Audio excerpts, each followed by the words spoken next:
throughout all day, every day. Where do we spend our time? We wake up in the morning and we check our Google Calendar. That's an app. We take a look at work and we're on Slack. That's an app. We decide to set our alarm. That's an app. We decide to check out our email. That's functioning not through a browser, but an app, right? Where do we shop on Amazon? Through an app. Where do we shop on other, large big box retailers like, Target, for instance? Through an app, right? So everything that we're doing in our day to day, no matter what it is, whether it's shopping or not, everything about our day has to do with an app. And then all of a sudden, a brand makes them go to a website to check out. We don't cater just to the small and mid-sized business, but we're also managing apps for the biggest D2C brands on the planet too, right? Fashion Nova, Ruggable, huge brands that evaluated whether or not they wanted to custom develop an app. And the reality is that knowing how much they want to change and optimize their experience over time, the development resources would just be huge. In my view, it's not one or the other. It's like it's all about the retention Yeah, that's flywheel, true. right? Email, SMS, and push.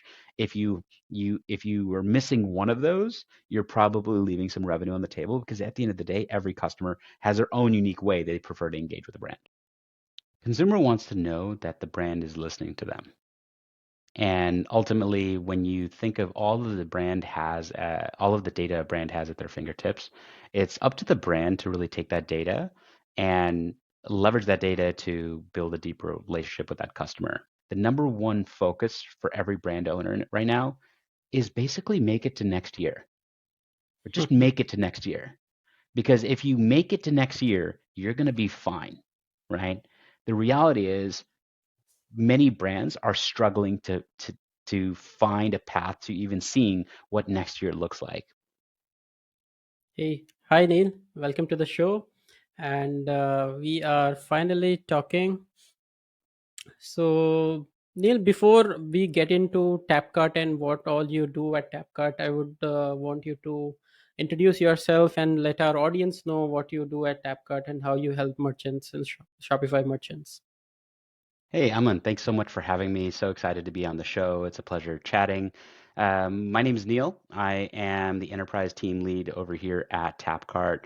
And what I do day in and day out is I serve as a coach to brands in helping them develop their retention strategy. So when you think about the one of the top focuses for brands right now is finding ways to unlock more value and develop a deeper brand experience with their customers.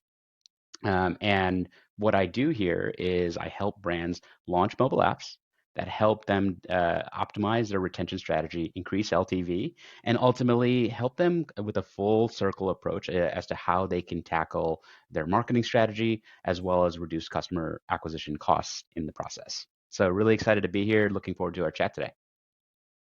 Thanks, man. Thanks for introduction. And yeah, I was specifically excited to invite you because like what you're doing at Tapcut is something very fascinating to me. I work with a lot of DTC vendors and Shopify merchants, and what I generally note is like definitely there are a lot of ways to market. There are a lot of ways to sell or promote their products. The first one definitely being ads, Facebook ads, Google ads, and on the retention side there is email and SMS. But then I slowly started seeing Tapcart, like many of the influencers that I follow on YouTube, they keep talking about Tapcart and having a mobile app, why it's important to have a mobile app, and how it helps in customer retention. So I was actually interested. Then I found your profile on LinkedIn, and I saw you are like very proactive in like interacting with people and just sharing all the stuff what Tapcart is doing and how you are helping Shopify, like people who run their own stores. So yeah, I would like straight away ask you to dive into Tapcart and why you are doing what you are doing, and like to start with, we can just basically just talk about why someone needs an app. If they have a website, why someone needs an app.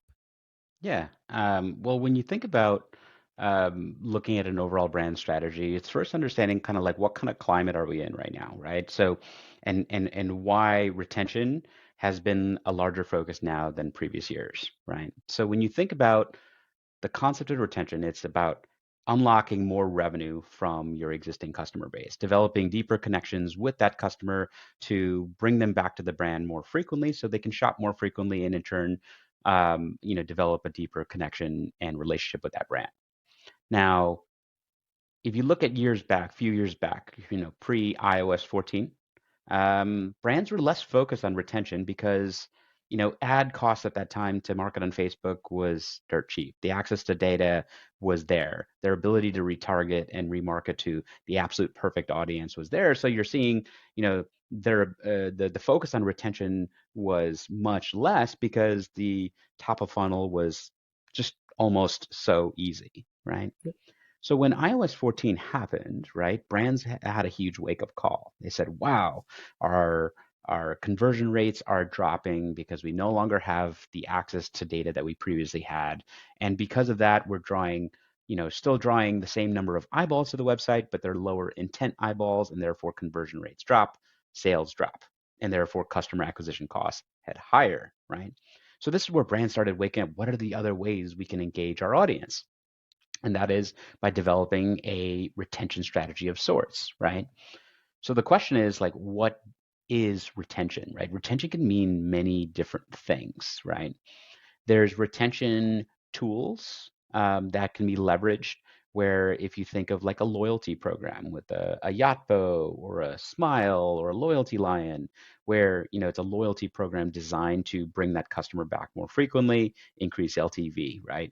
Or think of subscriptions, whether it's Recharge or Skio or Stay, all these different tools that are focused on the subscription base in the goal of increasing LTV, right? So those are speaking to the retention tool set. Number two is the retention marketing messaging mechanisms. And so before I typically speak with a brand, they're primarily focused on two of the three owned channels, email and SMS. In other words, we have a customer that's lower in the funnel. How do we re-engage them in a way that it has a little bit more personalized and also more cost effective to bring that customer back to the brand. So when you think of email marketing, SMS marketing, and then there's push notifications are the three prongs in that retention marketing messaging mechanism. And then number three, retention, and arguably the most important out of all of them, is customer experience. There's nothing better than a solid product for retention or a customer experience that's rock solid to bring that customer come back, to get them to come back again. Without that, none of the other two pillars matter, right? And so this is where when you think about where brands are leaving revenue on the table with their existing more engaged audience, it's basically giving them an experience that says, hey, let's give them an app experience to give them a unique CX, right? That speaks to that top, more loyal customer. Let's send them a push notification that engages with that customer in a very personalized way. And number three, let's hook up into their Shopify store so they don't have to do a whole lot of lift in managing this entire brand new channel, right? So this is where, and mobile app kind of fits under all three prongs in its own unique way. So that's typically where we're like looking at the lens of an app. That's where we're coming from, looking at the retention pillars and how we can solve different challenges with an app. Mm, that's very interesting. And as a retention pillar, push notifications is something I think it was not really popular before. There were definitely a lot of tools which used to send push notifications, but don't you think push notifications when you don't have an app doesn't really make any sense? Yeah, so there's two types of notifications. There's the web notifications, and Yeah, then there's a true app push notification, right? So when you think of web notifications, that's typically a notification when the user is on that desktop site, a notification pops up. But again, that requires the user to be specifically already engaged with that brand to make sense. And so you'll see some efficacy with web notifications, although it still proves to be a fairly minor channel when you look at the actual channel performance and whatnot, right? At the end of the day, all of the traffic that you're seeing to a brand is happening on mobile, right? So you're true. seeing 70 to 80% of that brand's traffic happening on mobile. So the challenge Mm, is, what are the different ways I can engage that audience on mobile in a bigger way. Because and I think the largest challenge we're seeing is that all the brand's traffic is happening on mobile. Let's call it 70 or 80%. But then you're seeing 60% of the or 50% of the actual transactions taking place on mobile, which means that there's a portion of that audience that says, hey, I didn't have the confidence to go and buy and check out on mobile. So I felt the need to go to the desktop and go ultimately check out. And that's where a lot of revenue is being lost. So that speaks more to the conversion side. The other much more powerful play is like the real estate play of what a push notification does, right? Living directly on the device home screen, or even Mm, aside from the notification, the icon of an app of that brand living where those eyes are, right? As a user scrolls past their Google Calendar, their Slack, their Chrome browser or their Safari browser, they're also sliding past that brand's icon all day long. And that's what's going to plant many more subliminal thoughts in their mind to click into that brand to see what that brand's doing. And then push notifications accelerates that even further. true. When it comes to like asking people to download the app, like as a brand, you ask their email. So it may be like first you ask them to sign up to your email in exchange of some discount, and once they are in, you ask them to sign up for SMS to get an additional discount and also stay updated with all the offers, and then you probably ask them to download your app. So there is a certain bit of resistance in each of these steps. So where would you rank, like how resistant are people to download an app of a brand, and how likely are they to do it, and in which stage, like if they might have purchased once or twice, so like how does that fit in? Sure. So it's almost like a two-part question. First is like as a brand, how do I market my app? How do I drive adoption and downloads of my app? The other part of the equation is why, as a customer, would I want to download that brand's app, right? True. So when we tackle the first part of it, it's understanding like who is the audience of an app? The audience of the app is not everybody that visits the brand. It's typically focused on the top most loyal 30% of those that are engaged with the brand, right? Most likely they've already purchased something from the brand, although certainly don't have to. And so when you think of where a brand is catering its audience to, it's typically lower in the funnel. Either A, they're a customer, B, they're on an email list already, or C, they're on an SMS subscriber list. Those are the three easiest places to tap to drive app downloads, right? Now, how do you do that? It's simply as a function of sending an email to your existing list. Or many brands are finding that SMS has been a hit or miss challenge for a lot of brands, right? Some brands have a lot of success with it and they love it. Other brands are having a tougher time managing the SMS as a channel and having like provable and repeatable results. So just like the brand would ask for that phone number as a pop-up on that website, you can also have with maybe a QR code, the user the ability to have that pop up, give the user some kind of unique offer or incentive to download that app with the QR, and it'll also prompt that download instead of maybe collecting their phone number, right? When you think about the like comparing each of those channels, right? Brands are wanting the email, they're wanting the phone number, they're wanting the app download. That's asking a lot of the customer, right?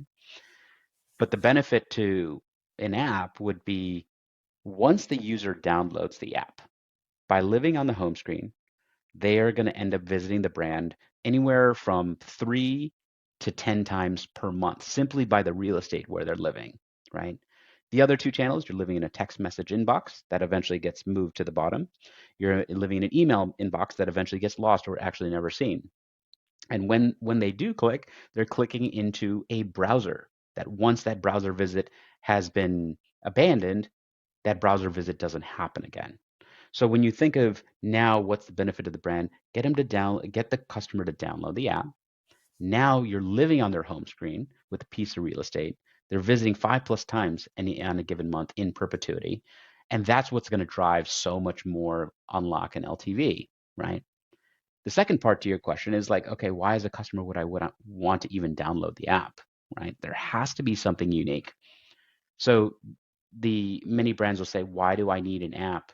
I already have a great mobile website. Well, yeah, your mobile website may be beautiful, but your mobile website is talking to anybody and everybody that's willing to buy. Whereas the app is meant to speak to your top 30%, right? Your top 30%. So once they download the app, the user has to understand that they're getting some kind of experience that they cannot get anywhere else. They know that they're going to get treated like a VIP. They're going to have access to a unique offer or discount that they can't get anywhere else. They're going to have early access to a product or collection, or even potentially exclusive access to a product or collection inside the app. Maybe this is a hub for content. So a lot of brands build their entire strategy around their content game. Well, right now content is living in all different corners of the web for this particular brand, but you can pull all of that content into a mobile hub that is your app, right? So there's so many different reasons that you can give and offer the customer to get them excited about downloading that app. But once you do, that's where you see the unlock, the revenue lift from more frequent sessions, converting at higher conversion rates, at higher AOVs, and as a result, you're able to unlock huge LTV from your app users. Mm, that's really interesting. So there's definitely an incentive for people to download. Like even I have seen many brands launch app exclusive discounts. So these kind of incentives actually ask people to even, like, that's a good incentive to download an app. And when do you think, like, of course, this is a lame question looking at how different brands have different buyer frequencies. But what do you think, like, once a customer has purchased a minimum number of times, after that, someone can download the app? So, is there any frequency of purchase after which someone is more likely to download the app? Sure. First, we know that a customer that has purchased more frequently is more likely to download an app than maybe a customer that's only bought one time, right?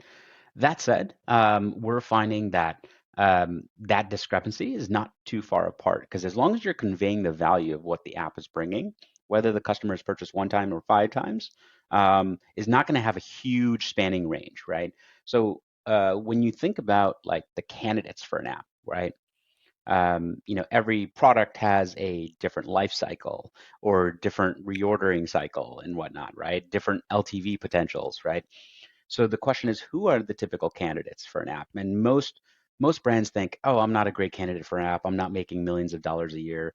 That's for the big guys, right? And actually, that's quite the opposite. It has actually nothing to do with what your revenue is. The number one key indicator for who's going to be successful with an app is, do you have at least 10% of your existing revenues or your revenues coming from existing customers? If that answer is yes, then you're likely to be successful with an app. And the higher you are above that 10% threshold, the more likely you're going to have even higher app success. But if you have some element of repeat traffic, you're also by default going to have a higher likelihood of adoption of your app, right? Now, if you sell mattresses, that's typically a one and done purchase, right? This is not, so I would say you're probably not the best candidate for an app, right? Yeah. But when you think of, either consumables or fashion or anything in the health, wellness, beauty space, these are typically categories that regardless of the purchase frequency, if you have a percentage of that audience that's already coming back to the brand, and buying again at any point, you're likely to have success with an app too, and driving that adoption and results from it as well.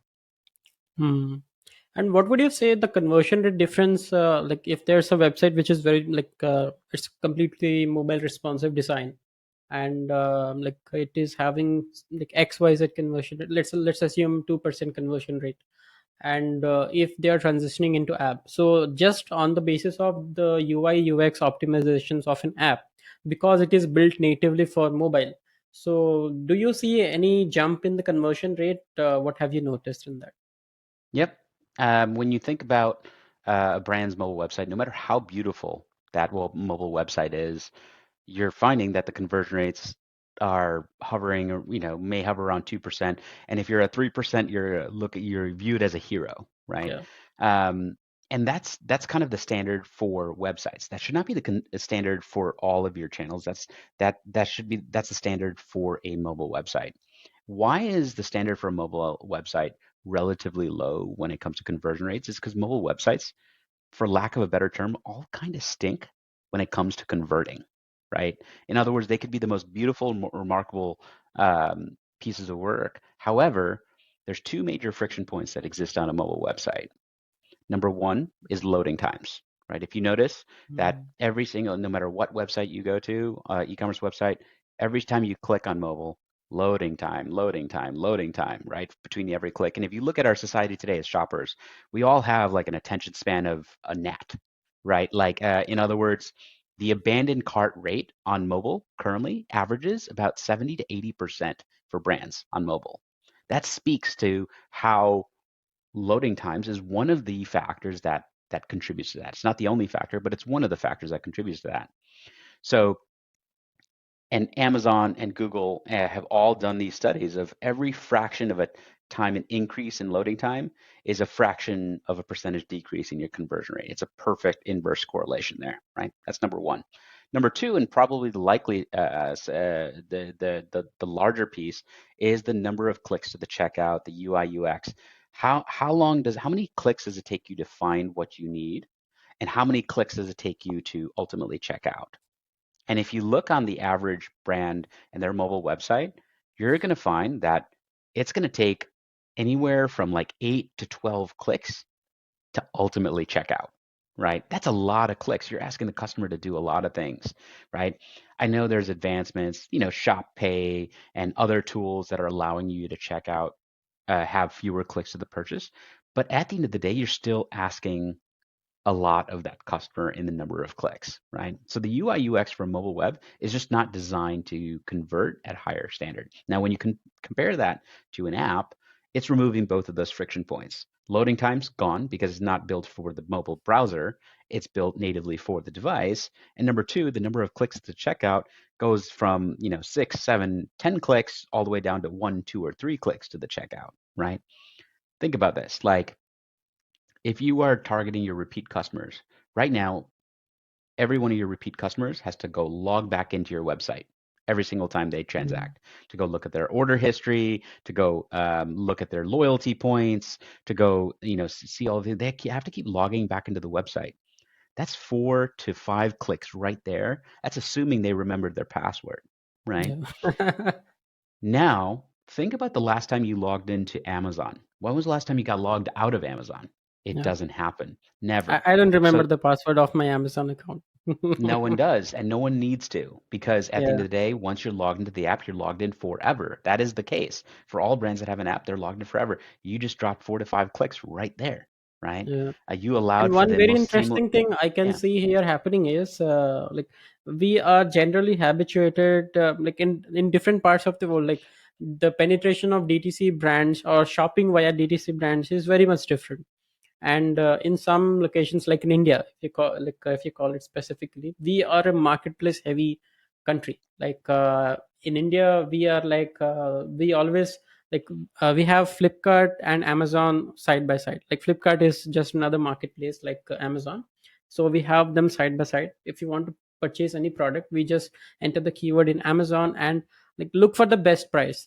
So it's like shopping on marketplace is such a seamless way, and it gives us an experience which is like very easy. Like if you have something in mind, if you want to purchase, it makes it very easy for you. And I think having an app for your brand, having an app for your DTC brand, is like getting your brand one step closer to making it that seamless as shopping like from a marketplace. So that is a very interesting thing that is happening on the hindsight.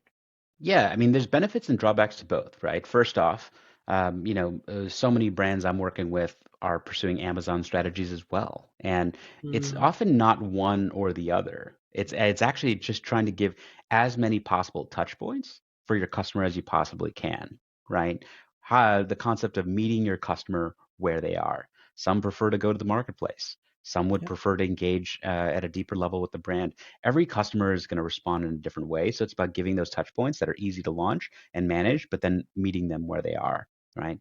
The benefit of an Amazon or Flipkart is that you're able to get those eyeballs in front of so many more eyeballs. It becomes almost like an acquisition discovery tool Correct. for that particular brand, right? And then for the existing customers that are coming back for reorders, they just maybe love the marketplace. They spend most of their time there, and it just makes it easier for them. So that's the benefit for the brand being listed there. Yeah. The drawback of that is you don't have access to any customer data to be able to remarket to them. You don't have the ability to really control your messaging, control the experience yourself, and develop a deeper connection with that customer because the data is not available. And then the margin is also thinner too, right? Amazon, Yeah. Flipkart, they're taking, larger shares of revenue. So there's a benefit and drawback. When you think of an app, instead of going to Amazon searching for a particular product, and there could be 10 other products that come up that are similar, by getting a user into your mobile app allows you to control that experience and relationship in a deeper way, right? Have that connection with that customer so that they're not going to Google or not going to Amazon to search for the product where they might accidentally or and get introduced to a new brand, but instead they're focused on engaging and reordering from yours. Correct. And like we spoke about conversion rate, and it's a like pretty obvious answer that as most of the traffic is mobile, so having an app which is optimized for the experience of shopping on mobile, it's it makes it clear why the conversion rates are better. And do you have any number or benchmarks, like this is the percentage improvement in repeat customer Yep. rate just because like you are using an app instead of just staying on the website? So do you have any benchmark number for that? Absolutely. So when you think of those two major friction points that we're removing, loading times and the number of clicks at the checkout result in a minimum boost to conversion rate of 50% compared to the website. Now, the range Oh, here on our side at Tapcart is a 50% increase to a 250% increase in conversion rate compared to the website, right? That's a pretty wide range. A lot of factors, impact where it falls in that range. But at bare minimum, we're seeing a 50% increase in conversion rates, right? So when you think about that particular session to the brand, right? Would you rather have that user visiting the website, or would you rather have that existing customer visiting an app where the likelihood of that session or the conversion of that session is much higher? And that's the power of what we're seeing, right?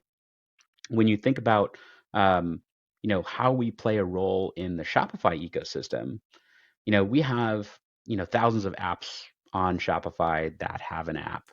And why, little known fact is that Shopify is one of Tapcart's investors. Tapcart, they sit on Tapcart's board of directors. Why has Shopify chosen to be a part of this journey? Is because we're helping solve one of the biggest challenges that brands have, and that's on the retention space, right? yeah. How to bring that customer back over and over again, and hence why Shopify has joined our journey there too. And yeah, I think that's pretty much obvious why Shopify is interested, because Tapcart, I think, is partnering with among the top 1% brands. So, and do you also have a criteria like you will have to make a minimum revenue of this much to be able to make something out of the Tapcart like a program? So, do you have any such criteria so that customers make the most out of Tapcart? As I mentioned, there's no real revenue criteria in order to be successful with an app, right? I think the key is, do you have a built-in base of loyal shoppers, right? Do Yeah. you have any element of like customer loyalty to the tune where at least 10% of that revenue is coming from the repeat shopper? If that's the case, doesn't matter if you're doing 100,000 per month or if you're doing 10 million per month. If you have a percentage or base that's coming back, they're more likely to download the app. Once they download the app, they're more likely to shop again. Mm.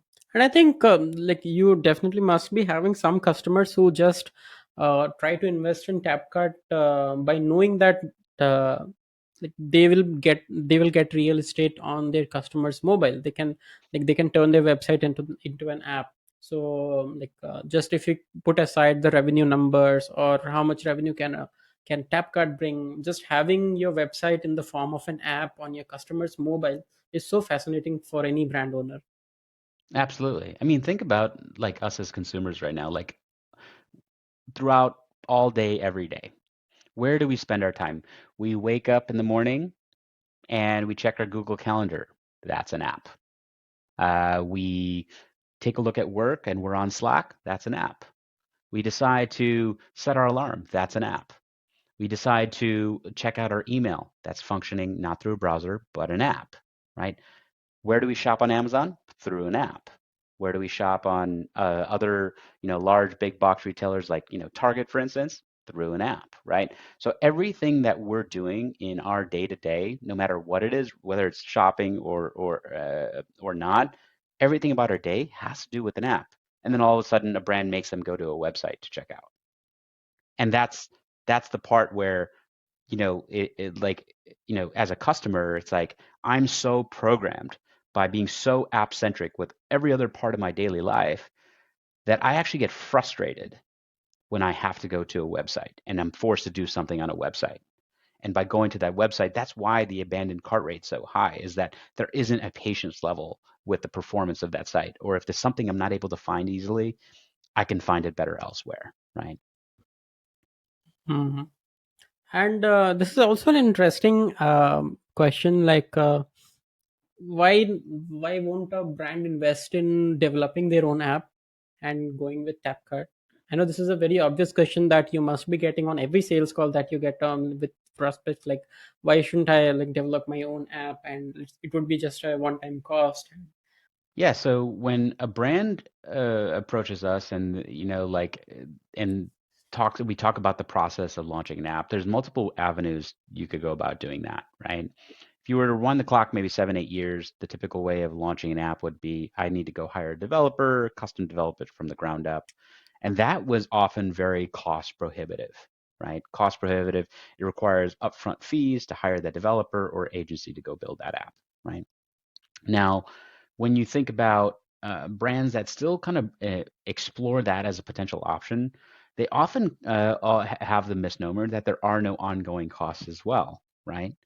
The reality is Hmm. when you build an app, once you build an app is never done. Like for instance, when you build your website, is it ever done? No, right? You're always going to optimize. You're always going to want to make changes. You're always going to want to create new experiences for your audience. And same goes for an app. So an app is never just a one and done, but once you build it, you're still going to want to make changes. Now the question is, are you going to be reliant on a developer to do all of that for you? Right? So not only is there going to be an ongoing cost associated with making those changes, going the custom development route, but there are also a lot of hidden costs that brands are not aware of when it comes to staying compliant with Apple and Google. Apple and Google require you to do continual updates as well, and that's something that you're going to have to hire your own developer to manage on an ongoing basis, and there is an ongoing cost associated with that, right? So now when it flips, fast forward, to now we have this framework where a brand can build an app in a fraction of the cost and time it traditionally would take. In the past, it would take many, many months, even potentially a year to launch an app. Here, an app can be launched in under 2 weeks, right? And it requires zero upfront expense in order to do so, and no cost for ongoing changes, right? As you continue to optimize your experience. So when you think about, you know, Tapcart, we don't cater just to the small and mid-sized business, but we're also managing apps for the biggest D2C brands on the planet too, right? Fashion Nova, Ruggable, huge brands that evaluated whether or not they wanted to custom develop an app. And the reality is that knowing how much they want to change and optimize their experience over time, the development resources would just be huge, right? But even for Hmm. the small business, think of it. Typically, an app was out of reach. It required a huge budget, and Yep. that budget prevented from seeing an ROI in a short period of time. And as we talked about, earlier, ROI is everything. In other words, the payback on my investment, we need that to be as short as possible. And that's where brands are able to achieve that in 2 weeks. By getting live in 2 weeks, they're able to see that payback period for the investment on their monthly subscription with Tapcart to be in weeks or a month, as opposed to what traditionally would take, over a year in order to see a positive return from. Hmm. And just the mentality of founders who are using Shopify to host a website, it's like DIY, like do it yourself. I don't need a developer. I should not need a developer ideally to handle my own website, to do the management. So in that terms as well, like a solution like Tapcut is very interesting to them. You're absolutely right. I think well, there's two factors to that, right? Number one, it's a DIY platform. You don't need to have any, coding experience or development experience in order to be able to, make changes to the app. You can make changes on the fly as many as you want and send them live in a moment's notice, right? But also, let's go back to the concept of the teams that are on these brands, marketing efforts. Very, very lean teams. Even for the most successful brands on the planet, you see some of these brands have, maybe three people managing their entire marketing effort, or four people, right? Very lean teams. Yeah. And so, even though the solution is DIY, there's so many tools and in the Shopify ecosystem that are DIY. But what was a huge challenge was it still required bandwidth in order to manage that app. Yes, it's easy to manage the app, but it still required time. And if the founder is running the brand themselves and managing all the sales channel themselves, or if it's a really lean team that's focused on, top of funnel, email, SMS, the thought of managing another channel, even though it's DIY and easy, it just feels like a big load to take on. So this is where Tapcart takes a polar opposite model. We fully manage the entire app too, included in that subscription. So Hmm. included that subscription is not just an app for both iOS and Android, not just a platform to manage it and make changes very easily and quickly, but also a human that is at your beck and call, a devoted resource to making app changes as well. So that brand founder or marketing team can continue to delegate, almost treat them as an extension of our team. You see, most SaaS tools will say, we give you an account manager. Yeah. Okay. An account manager is just more of a reactive resource.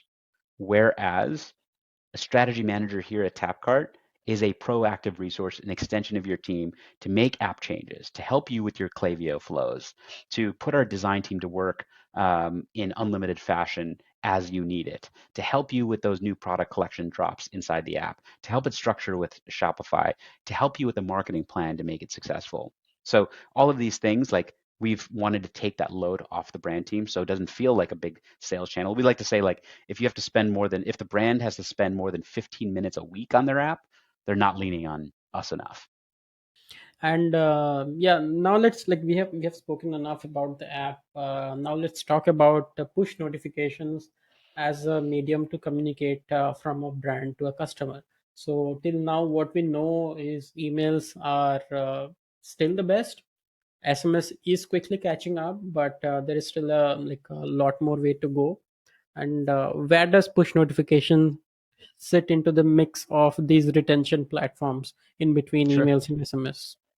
Yeah, when you think about the owned channels, this is where you truly own your audience. Email, you own your email subscriber list.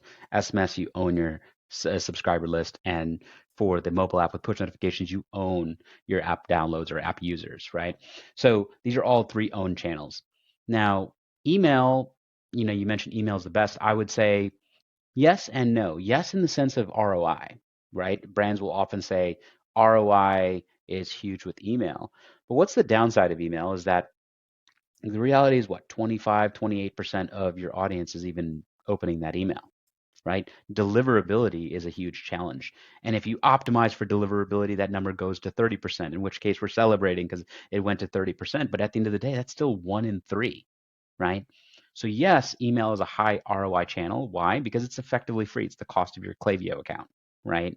Um, and so it's a high ROI channel, but it's also a channel that caps your potential simply because only one in four people or one in three people are even opening up that email, right?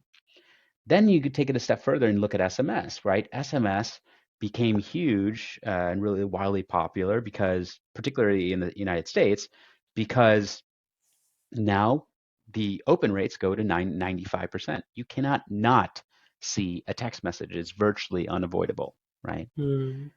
That was the benefit, right? Being able to get right in front of your customer, whether they're in front of their inbox or not. The downside of SMS is it's pay to play. It's pay per send.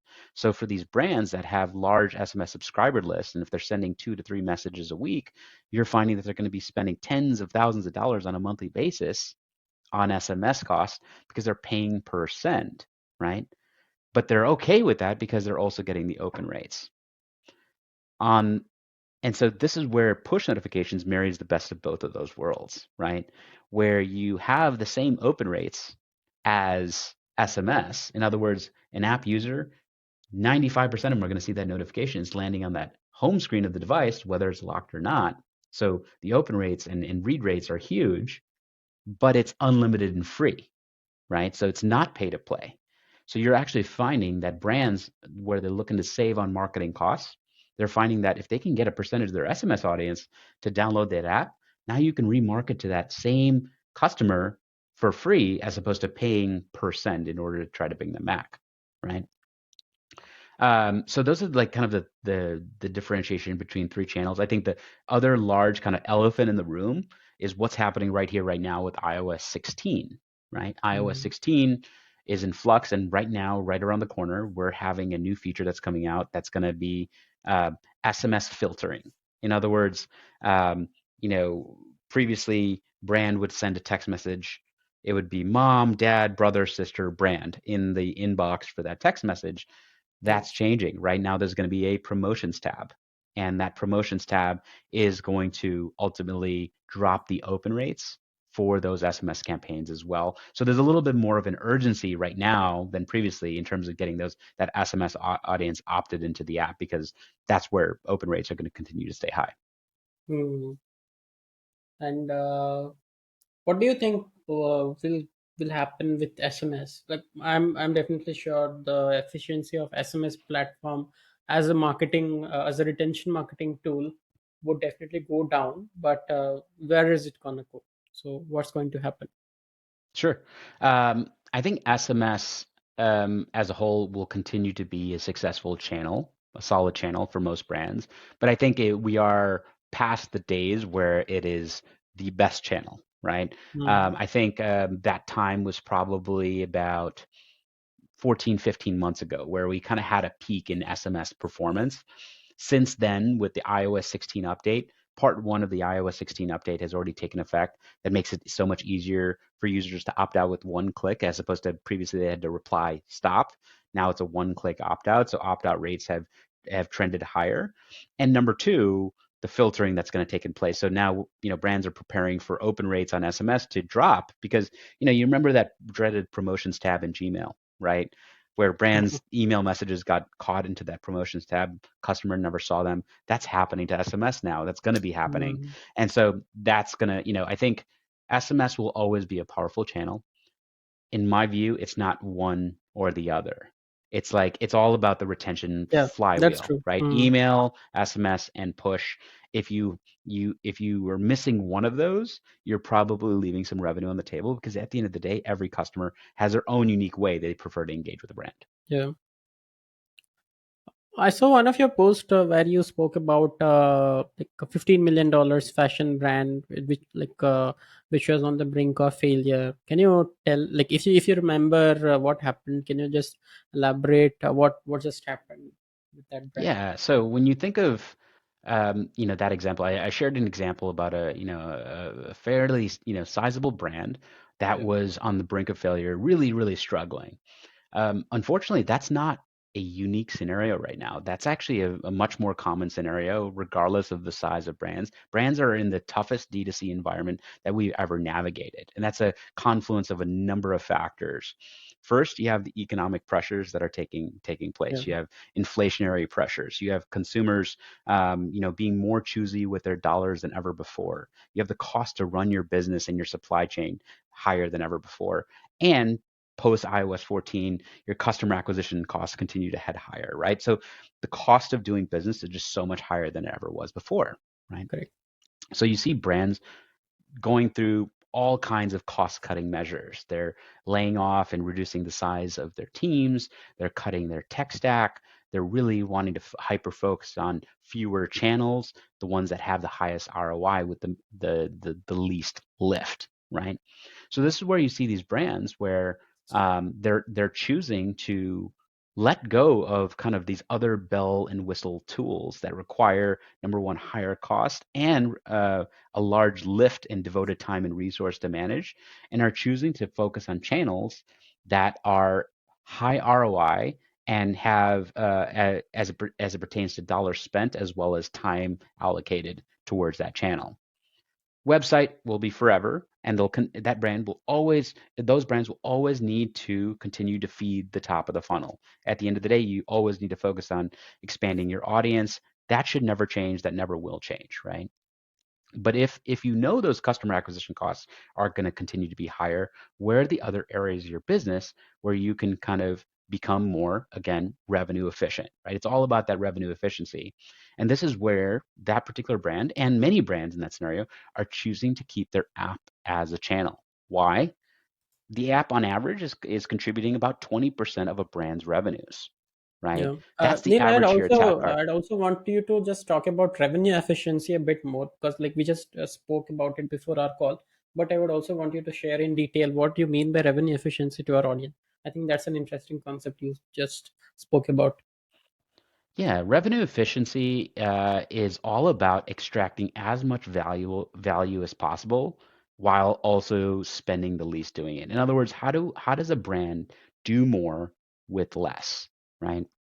When you think about profitability, believe it or not, was kind of an afterthought during the lockdown period, right? True. Customer acquisition super cheap at the time, and your ability to drive e-commerce transactions and e-commerce attention was super high because of the lockdown. So brands actually got very accustomed to just an easy way of generating business. People were buying and more programmed to buy from an e-commerce brand, and they took advantage of that, but they lost sight of the cost to manage that business because along with that came higher supply chain costs, higher customer acquisition costs. And so now brands are struggling with profitability. So customer acquisition costs are so high right now that about 8 out of 10 brands are losing money on the first purchase, right? So the cost to acquire that customer and when that first purchase comes in, that is not a profitable transaction. So it is up to the brand right now to say, how do I get that same customer to buy two, three, four times in the future so that customer ultimately becomes profitable, right? And that's the piece of revenue efficiency. Revenue efficiency starts at the top of the funnel, understanding that my customer acquisition costs are so high.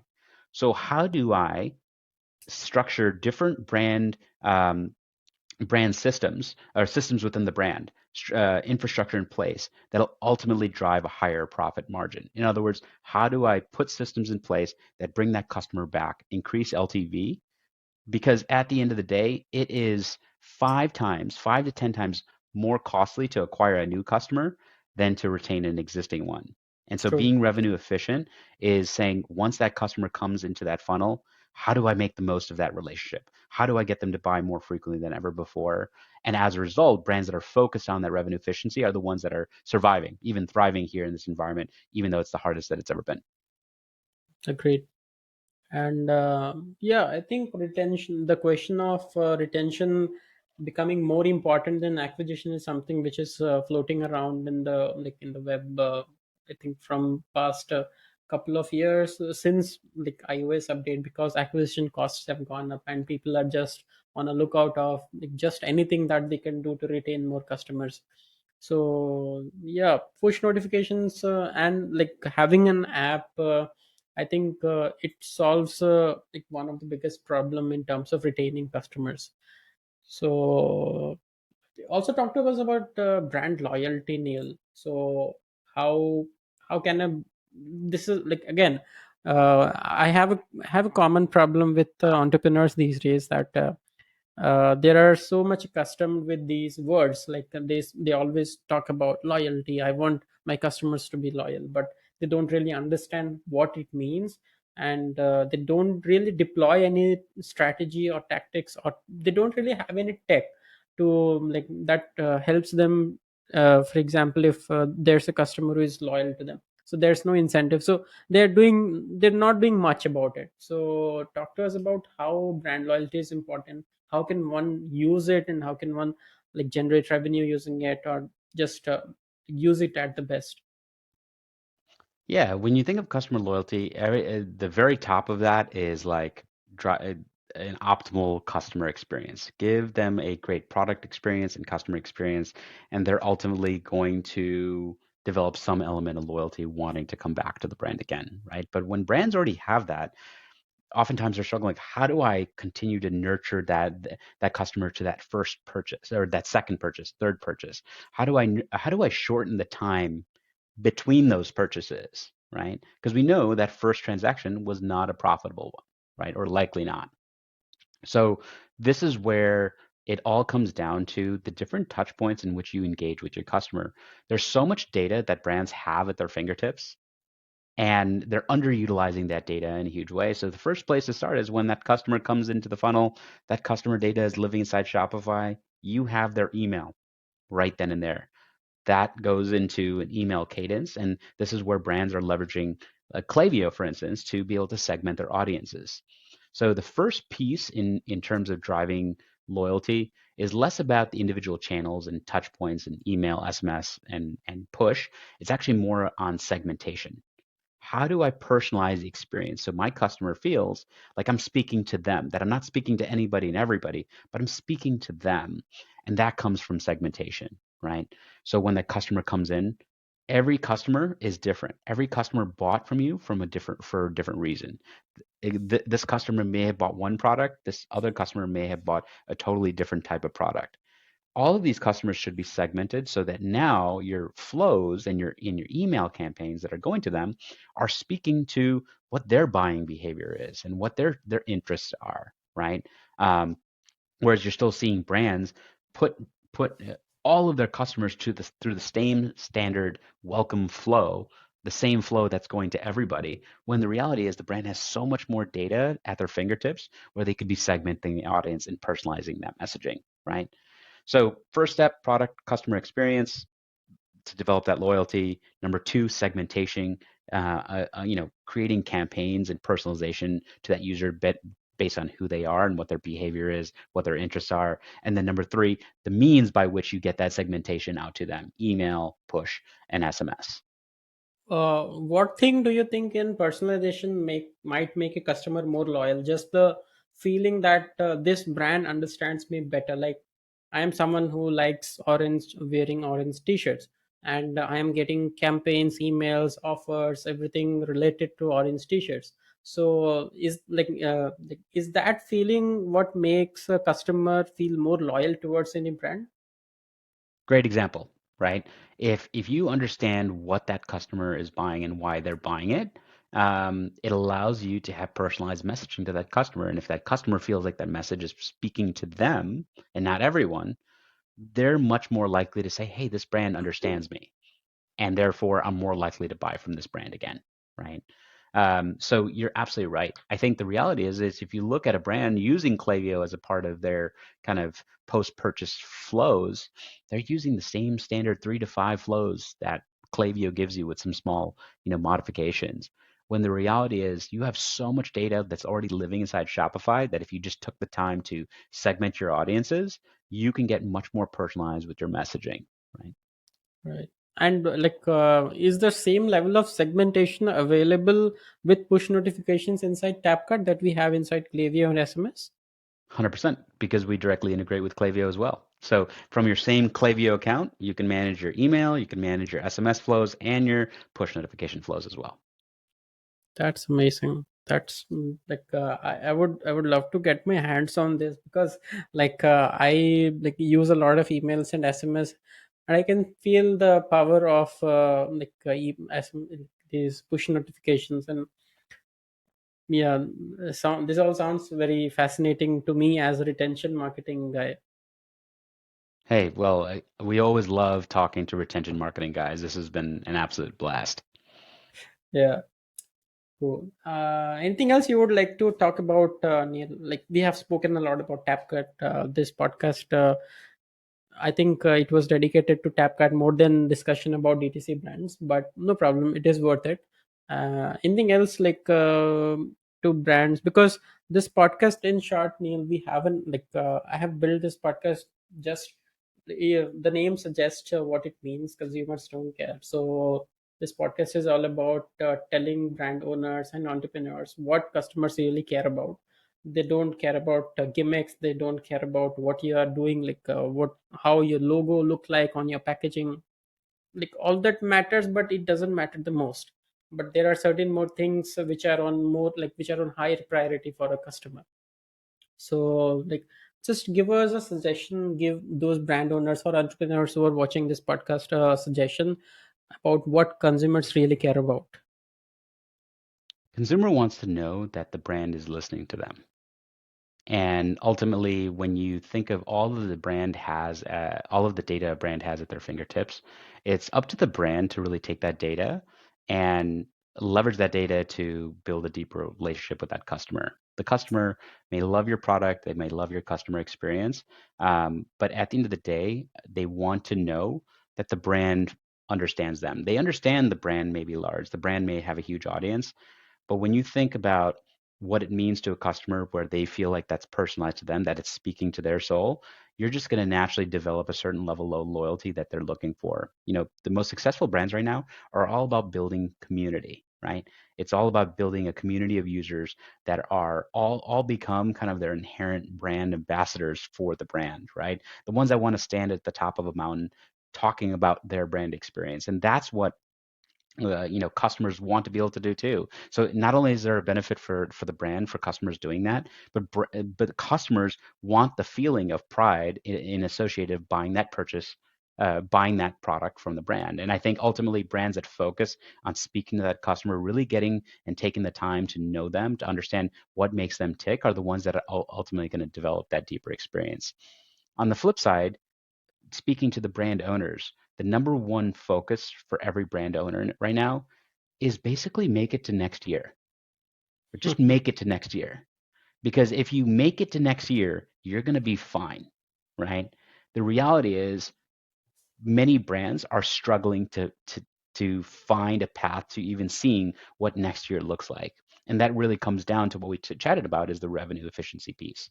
The bottom line is everything right now. Top line means less if there's no profit or substantial profit being generated from it. So that my recommendation to the brands themselves is to focus on channels that are most revenue efficient, that are unlocking the most potential revenue, giving your customers the best possible experience, focusing on nurturing that customer purchase journey and LTV, while also focusing on managing costs with channels that don't cost a lot to manage in the form of time as well as costs associated with it as well. So it's all about being revenue efficient too.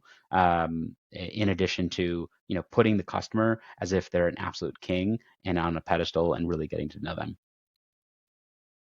That's an amazing summary of what customers really care about.